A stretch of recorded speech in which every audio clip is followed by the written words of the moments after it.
What is all this? Oh, somebody's drawing comics. Yeah, well, I'm hoping June to be the release date. So I'm trying to get well ahead. I'll have a lot of stuff in the hopper, so to speak, so I can keep this momentum going. Uh, More on that later. I'm going to try to do some more vids on the more creative stuff rather than just reading and reviewing stuff. But, we shall see. In terms of comics, once again, another facsimile edition, Flash Comics. This is, I think, the earliest one, or one of the earlier ones. This is from 1940. So you don't have as much of the, the Nazis and the Japs in this. You have, like, the traditional enemies of the superhero, which, I mean, the friggin' comics. This is 1940. I think comics started in, like, the mid-30s or the later 30s. So you don't have a lot to draw on. But the enemies are still, like, mad scientists and, like, supernatural beings, or those, the hoods, the white ethnic criminals, which is to say only the Irish and the Italian. Uh, but you see the format here. It's funny how you still have a lot of these funny comics, all American comics. And it's all American. Okay, this is before, I keep saying, always the war. Before the worship of government, the worship of authority is put in. You have, like, lovable delinquent characters here, basically stealing from Santa Claus. Um, Anyway, I'm gonna keep bringing up the idea that, with the golden age of comics, you don't have a lot to draw from yet. You're gonna draw from literature. You're gonna draw from the, I guess you could say, the mother of these things, the pulps, right? You're gonna have a lot of adventures. The superhero is still kind of, I mean, technically, John Carter is kind of like a superheroic character, and there's a huge influence on a lot of these stories. But you're still seeing a thing, like, I guess, as the Germans would say, it's becoming, right. And so the art, of course, is not as developed yet because we're just starting to do this. There's a lot of talking, but I still like it. The craziness of it, the wackiness of it, the anything goes. In a more ordered, strict society.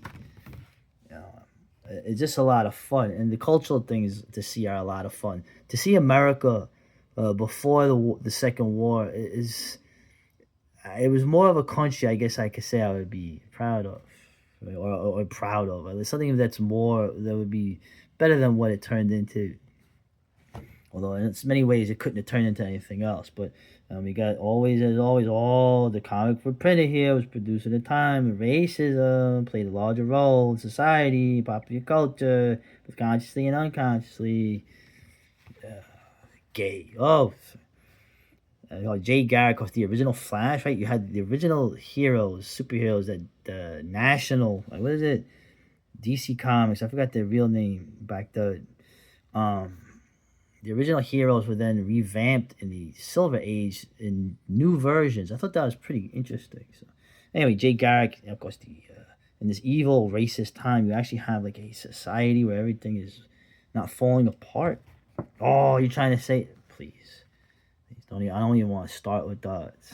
It's a made up term by people who had very bad aims for the world. Say, Joan, how about your victory dance date with me? I don't think so, Jay. You're a scrub on the football team, and Captain Bull Tryon's already asked me. You mean you won't go with me just because I'm a football scrub? You're a scrub, right? No, but because a man of your build and brains could be a star. A scrub is just an old washwoman. You won't put your mind to football. Or you have to live up to the Aryan princess. So I'm an old washwoman, eh? I'll show her. Which is funny too. Like in the Atom, the comic with the Atom in it, in the Justice Society. You see how a lot of the insults back then are basically called men women, right? Old washwoman or a weak sister, right? All these kind of things. So anyway, you get the origin, you get a superpowers. Of course, the football game, he wins, and then essentially, though, but you got those hoods. Oh, the racketeers. Oh, those racketeers. The syndicate. The gangsters. And he makes a costume, of course, evocative, because we're coming from a mythology, right? Evocative of Mercury. Right? So there's the Flash. You can imagine he gets there's some weird gang of saboteurs. So already the shadow the echoes of war on the. Oh, is it war? Not yet. And at the end, I like how she knows his secret identity. Although it is kind of weird because he doesn't really have a mask. He just has this outfit. But whatever. So that's the Flash. That fun stuff. Then you got Cliff Cornwall. You got one of these corny ass dudes. This guy, he's a G-man, right? He's a Fed. He's a FBI, right? Which is going to gain even more power thanks to the war, right? And there's some. I like how here there's some mysterious people that steal, that are capturing armies, U.S. Army Air Force squadrons. Who they are is never revealed, but I like this here. Put them up, big boy. It's such a shame to see such a pretty girl behind such an ugly gun. Oh, sexism. They didn't put it. How come they didn't have sexism in here? Oh, it's terrible. Yeah, you know I love this. And then Hawkman. Now, of course, the Hawkman. This is the most interesting one, especially like the Silver Age Hawkman. It was like it was an alien race of warriors. But here, okay, Carter Hall is sort of.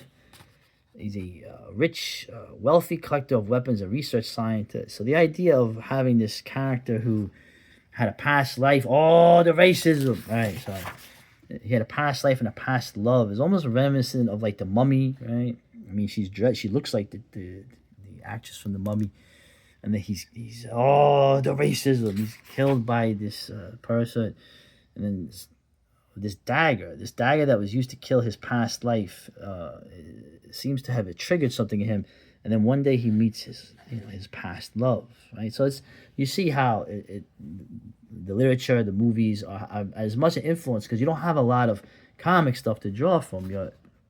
These are essentially pictures on paper. So somebody has killed people in the subway, right? And we got the Hawkman. So you get this combination of this man with this ninth metal that he discovered, which defies the pull of gravity. So he'll be able to fly, but he has all these ancient weapons. And he ends up fighting this mad scientist guy here. Right? And you get the it's like it reminds me of the Mummy. So of course he's possessing the woman to come be sacrificed. Anyway, interesting. This was like very Burroughs influenced in my opinion.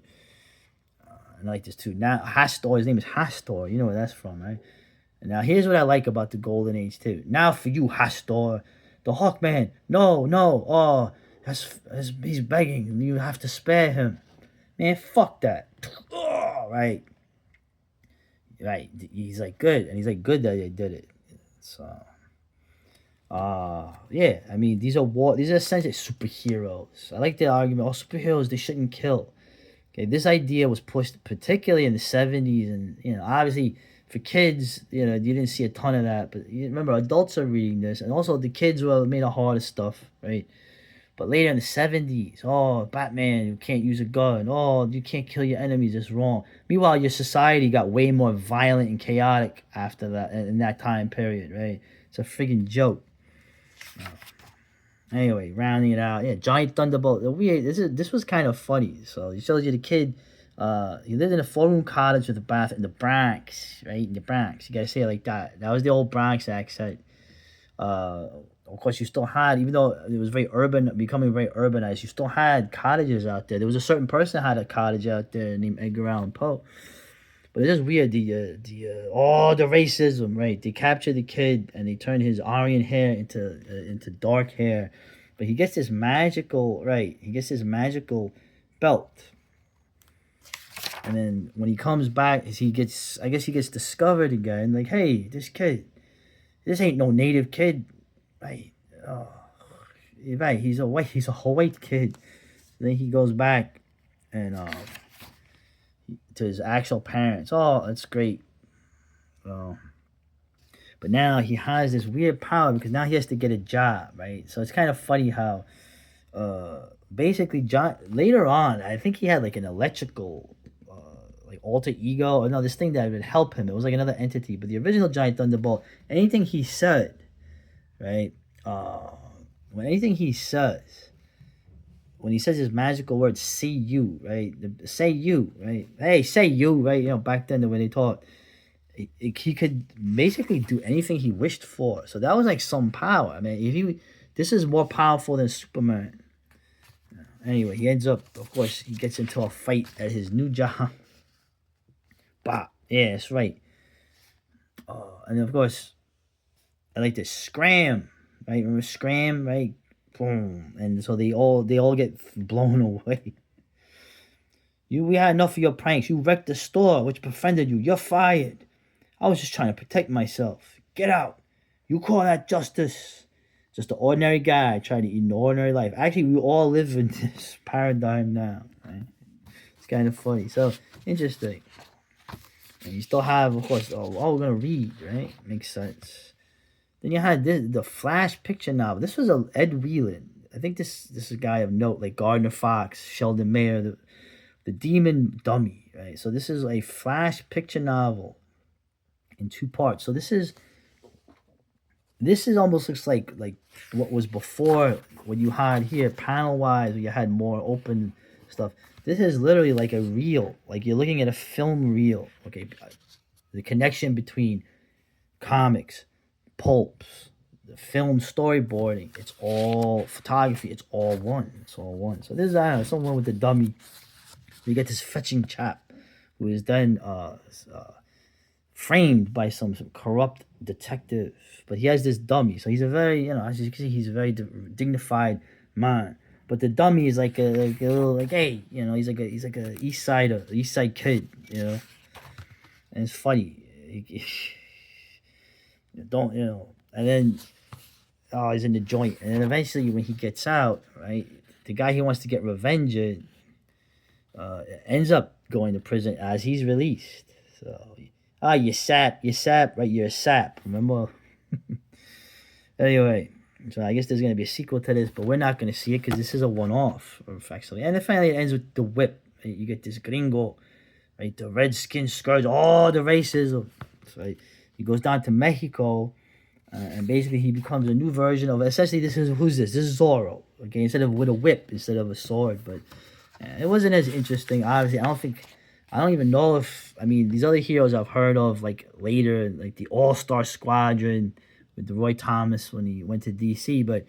I remember if the Whip was even a character later. I don't know if he was in the Freedom Fighters, right? If you remember that, the multiverse.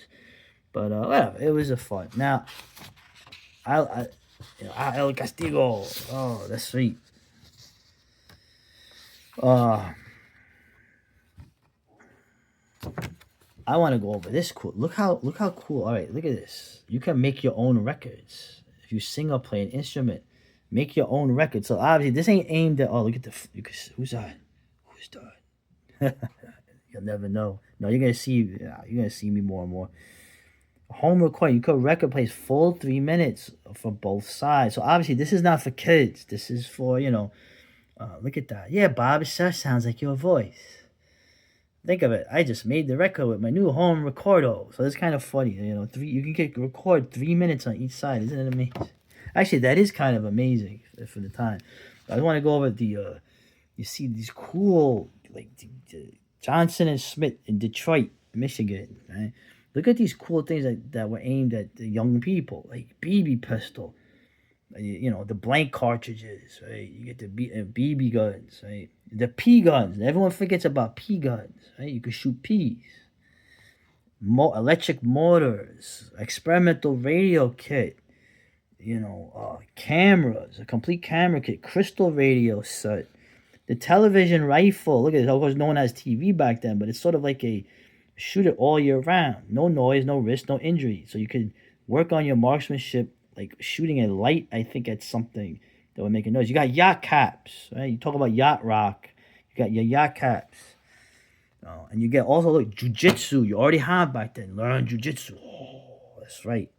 So you have useful things for a young lad. Yeah, and very reflective of the culture at the time. So a lot of fun, a lot of very, very cool, man, very cool. So, DFC Swords, man, this is for you.